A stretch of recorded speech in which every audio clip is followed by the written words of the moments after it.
Хөдөлмөрийн дотоод журам, хөдөлмөрийн сахилга, хөдөлмөрийн гэрээний талуудын хүлээх хариуцлага гэсэн сэдвийн хүрээнд өнөөдрийн цахим сургалт явагдана. Энэ сэдвийн хүрээнд 1.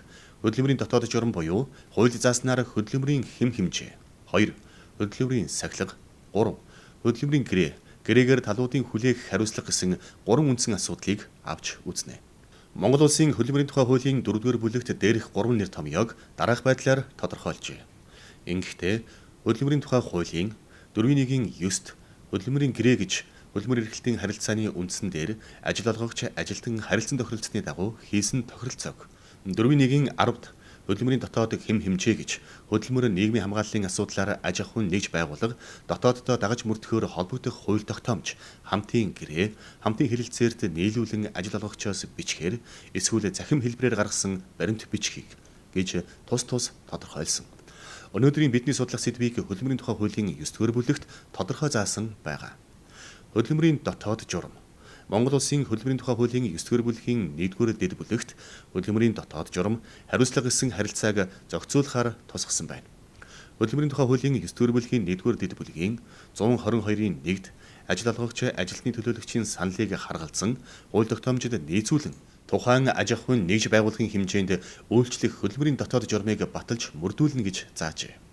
Ингэхдээ ажил олгогч буюу тухайн байгууллагын удирдлагаас ажилтнуудын төлөөллийн саналыг харгалзан хөдөлмөрийн дотоод журамдаа тусгасан байх ёстойг энд хуульчилсан байна. Хөдөлмөрийн дотоод журмыг ажил олгогч байгууллагын удирдлагууд ажилтны төлөөлөгчийн саналд үндэслэн боловсруулахдаа хөдөлмөрийн тухай хууль заасан хэм хэмжээг зөрчилгүйгээр тодорхой наривчлан тусгаж болдог. Тухайлбал чөлөө авах харилцаа байж болно. Ажилтнанд олгох цалинтай цалингүй чөлөөний хугацааг хэлтэс нэгж албаны дарга 3 хүртэл, захиргаа, удирдлага, газрын дарга 5 хүртэл, шаардлагатай тохиолдолд ажил олгогч ажилтнанд 14 хоног хүртэлх цалинтай чөлөө өгч болно гэж хөдөлмөрийн дотоод журмаараа энэ харилцааг зохицуулж болдог. Ажил олгогч байгууллагын удирдлагууд хөдөлмөрийн дотоод журмандаа өөрчлөлт оруулах, шинжлэх, батлах тохиолдолд заавал байгууллагын хэмжээнд албан ёсоор танилцуулах, нийт ажилтнуудад харагдах үс газар байрлуулах ёстой. Хэрвээ ажил олгогч байгууллагын удирдлагууд хөдөлмөрийн дотоод журмандаа оруулсан өөрчлөлт, нэмэлт, түүнийг шинжилэн баталсан тухайга нийт ажилчдад танилцуулаагүй тохиолдолд ажилтны эрх ашиг зөрчигдөнө. Энэ харилцааг хөдөлмөрийн тухай хуулийн 122 дугаар зүйлийн 122-ийн 2-т тодорхой заасан. Энэ хуулийн 102 дугаар зүйлийн 122-ийн 3-т хуулиар тусгайлан эрх олгосон зарим салбар байгууллагын ажилтан албан хаагчдын сахилгын тусгай дүрмийг эрх бүхий албан тушаалтан батлан мөрдүүлнэ гэж заасан байгаа нь төрийн байгууллагад хамааралтай гэж ойлгож болно. Босоо тогтолцоотой тухайлбал цагдаа, онцгой, шүүх, улсын бүртгэлийн ерөнхий газар, үндэсний статистикийн хороо зэрэг байгууллагуудын дээд удирдлага нь хөдөлмөрийн дотоод журмаа батлан мөрдүүлдэг байхад хэвтээ тогтолцоотой. Тухайлбал аймаг нийслэлийн засаг даргын харьяа газар байгууллагуудын дарга нар хөдөлмөрийн дотоод журмаа батлан мөрдүүлж болно гэдгийг дээрх заалтаар хуульчилжээ. Хөдөлмөрийн сахилгын шийтгэл. Хөдөлмөрийн харилцаа, хөдөлмөрийн гэрээ, байгууллагын хөдөлмөрийн дотоод журмыг зөрчсөн ажилтнанд ноогдуулах сахилгын шийтгэлийн тухай хөдөлмөрийн тухай хуулийн 123 дугаар зүйлд тусгажээ. Ингэхдээ 123-ийн 1-д хөдөлмөрийн хууль тогтоомж, хөдөлмөрийн гэрээ, хөдөлмөрийн дотоод хэм хэмжээ, ажлын байрны тодорхойлтыг зөрчсөн ажилтны буруутай үйлдэл эсвэл төхөөг сахилгын зөрчилд тооцно гэж заажээ. Хөдөлмөрийн хуулийн үйлчлэх хүрээ Монгол Улсын нутаг дэвсгэр дээр үйл ажиллагаа явуулж байгаа гадаад, дотоод бүх аж ахуйн нэгж байгууллагад хамааралтайг та бид өмнөх хичээлдэр үзсэн. Иймээс ажилтан бүр ажил олгогчоос тавьж байгаа ажлын байрны тодорхойлолт, хөдөлмөрийн гэрээ, байгууллагын дотоод журамтай нэн тэргуунд заавал уншиж, судалж, танилцсан байх ёстой. Энэ 3-4 журам гэрээтэй бүрэн танилцаагүйгээсээ болж ажилтны эрх ашиг зөрчигдөх явдал түгээмэл байдаг. Тухайлбал ажлын байрны тодорхойлолт, төрийн албан хаагчдын хувьд төрийн захиргааны болон төрийн тусгай албан тушаалын тодорхойлолт, ажлын байран дээр чөлөөтэй орон тооноос ол байгаа ажлын байрыг ижил төстэй ажил албаар эхэлж байгаа хүнээр орлуулан хийлгэх, хавсран гүйцэтгүүлэх тохиолдол байнга гарч байдаг. Энэ тал дээр ажил олгогч байгууллагын удирдлагууд тушаал гаргаад л хэнэгнэр гүйцэлдүүлдэг. Энэ тохиолдолд ажил олгогч ажилтан хоёул хохирдог. Учир нь ганцхан тушаал гаргаснаар асуудлыг шийдвэрлэхгүй. Тухайн ажилтны ажлын байрны болон албан тушаалын тодорхойлолтод тэр ажлыг хийх талаар тусгагдаагүй байж болно. Хэрв орлон гүйцэтгэж байгаа, хавсран хийж байгаа ажилтан алдаа гаргах, тухайн байгууллагад хохирол учруулах, өөрөө эрүүл мэндээр хохирсон нөхцөлд хөдөлмөрийн маргаан үүсдэг. Энэ үед тушаал гаргаснараа ажил олгогч удирдлага хариуцлага хүлээдэг. Энэ нөхцлөөс гарах арга нь тухайн ажлын байр албан тушаал дээр орлон гүйцэтгүүлэх, хавсран хийх гэж байгаа ажилтан албан хаагчтай заавал хөдөлмөрийн гэрээ байгуулсан байх ёстойг та бүхэнд анхааруулan хэлж байна. Хөдөлмөрийн тухай хуулийн 123-ийн 1-д буруутай үйлдэл эсвэл төлөвийг онцлон заасныг манайхан анхаарах ёстой.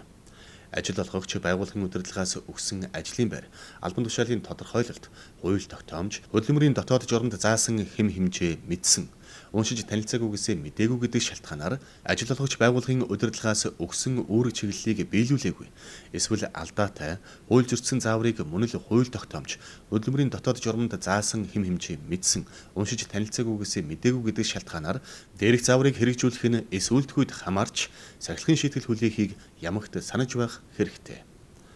Ажилтнанд оногдуулах сахилгын шийтгэлийн талаар хөдөлмөрийн хуулийн 123-ийн 2-т тодорхой заасан.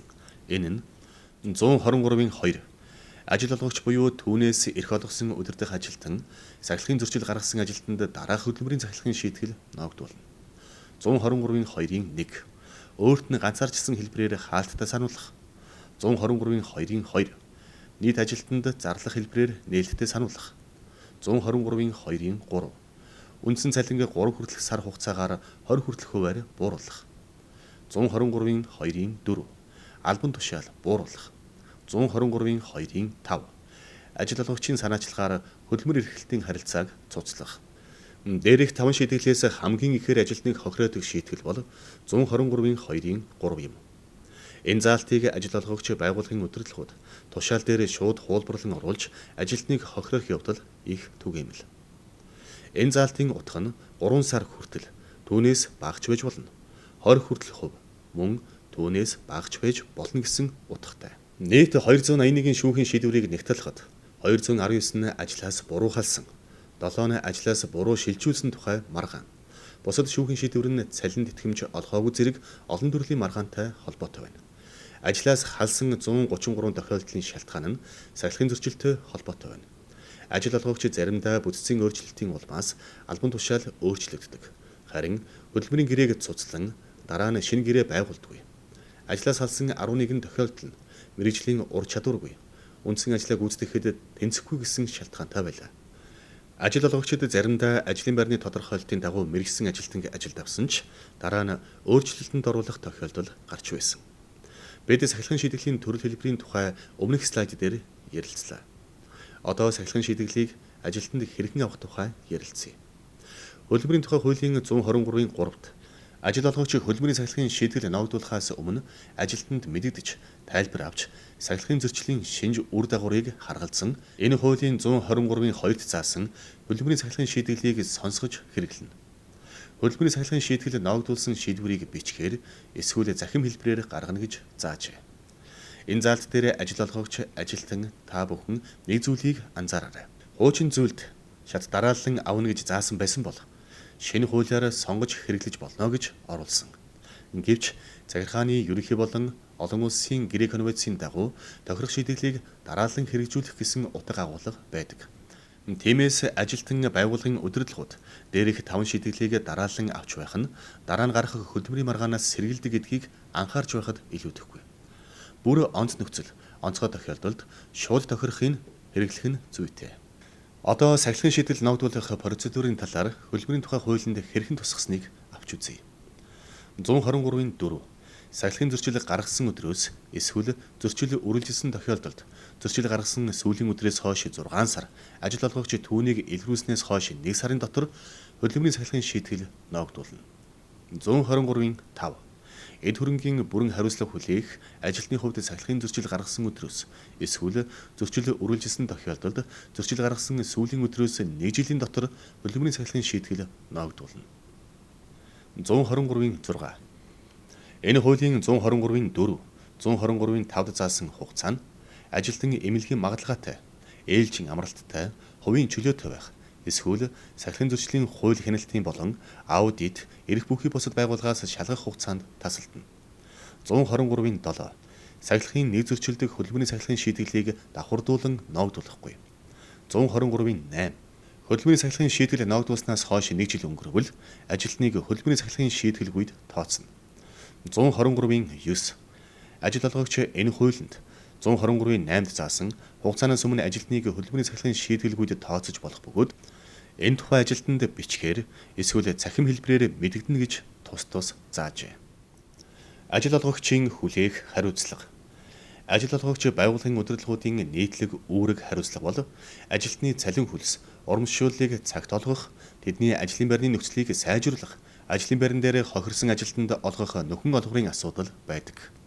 Энэ харилцааг хөдөлмөрийн тухай хуулийн 124, 125 дахь зүйлд тусгажээ. 124 дахь зүйл.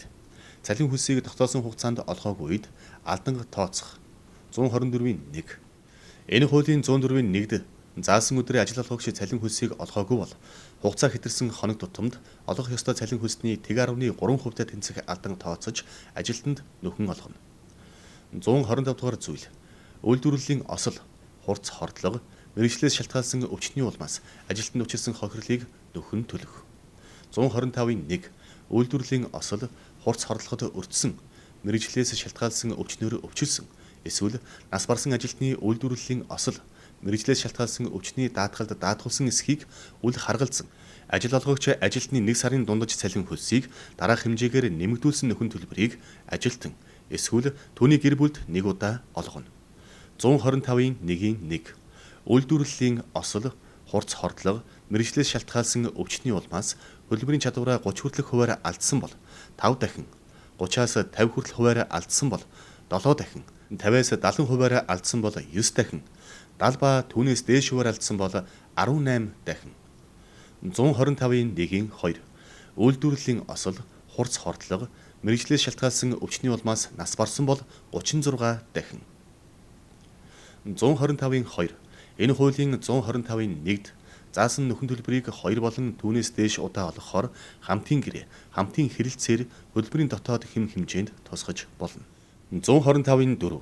Амжиргааны өртгийн өөрчлөлттэй уялдуулан энэ хуулийн 125-ийн 1-д заасан нөхөн төлбөрийн хэмжээг индексжүүлэх асуудлыг хамтын гэрээ, хамтын хэлэлцээр хөдөлмөрийн дотоод хэм хэмжээгээр зохицуулж болно. Хөдөлмөрийн тухай хуулийн 127 дугаар зүйл. Ажилтныг үнэлэлгүйгээр өөр ажилд шилжүүлсэн, сэлгэн ажиллуулсан, хөдөлмөр эрхлэлтийн харилцааны дуусвар болсон үед ажил олгогчийн хүлээх хариуцлага. Энэ слайд дээр яригдах асуудлыг ажил олгогч байгууллагын удирдлагууд сайн анхаарч ажиллахгүй бол шүүгтэр очдог хөдөлмөрийн маргааны нэг том хэлбэр юм. 127-гийн 1. Хөдөлмөр эрхлэлтийн харилцаа нь үнэлэлгүйгээр цуслагдсан ажилтныг эрх бүхий байгууллагын шийдвэрээр ажлын байранд нь эргүүлэн тогтоосон бол түүнд урд нь эрхэлж байсан ажлыг нь гүйцэтгүүлж эхлүүлэх хүртэл хугацаанд өмнө нь авч байсан дундаж цалин хөлсдөн тэмцэх хэмжээний олгорыг ажил олгогч нөхөн олгоно. 127-гийн 2. Ажилтныг үнэлэлгүйгээр өөр ажилд шилжүүлсэн, сэлгэн ажиллуулсны улмаас түүний цалин хөлсний хэмжээ буурсан бол түүнд өмнө нь авч байсан дундаж цалин хөлсний зөрүүтэй тэмцэх хэмжээний олгорыг ажил олгогч олгоно. 3 дугаар дэд бүлэг. Ажилтны хүлээх эд хөрөнгийн хариуцлага. 129 дахь зүйл. Эд хөрөнгийн хариуцлага түүнийг хүлээлгэх үндслэл. 129-ийн 1. Ажил үргээ гүйцэтгэх үедээ аж ахуйн нэгж байгууллагад өөрийн буруугаас эд хөрөнгийн хохирол учруулсан ажилтнанд сахилгын, зөрчлийн, эрүүгийн хариуцлага ногдуулсан эсхийг харгалзахгүйгээр эд хөрөнгийн хариуцлага хүлээлгэж болно. 129-ийн 2. Ажил үргээ гүйцэтгэх үедээ аж ахуйн нэгж байгууллагад өөрийн буруугаас эд хөрөнгийн хохирол учруулсан ажилтнанд энэ хуулийн 130, 131-р зүйлд зааснаас бусад тохиолдолд эд хөрөнгийн хязгаарлагдмал хариуцлагыг ажил олгогчийн шийдвэрээр хүлээлгэх бөгөөд энэ нь уг ажилтны 1 сарын дундаж цалин хөлснөөс хэтэрч болохгүй. Эд хөрөнгийн маргааны асуудлыг хөдөлмөрийн тухай хуулийн дээрх зүйл заалтаараа зохицуулсан ч ажил олгогч байгууллагын удирдлага ажилтнууд та бүхэн Монгол Улсын иргэний тухай хууль, компани тухай хууль зэрэг холбогдох хууль тогтоомжоор эцэслэн шийдвэрлэдгийг анхаарч ажиллахыг зөвлөж байна. Ингээд өнөөдрийн онлайн хичээлээ анхааран сонссон та бүхэнд баярлалаа.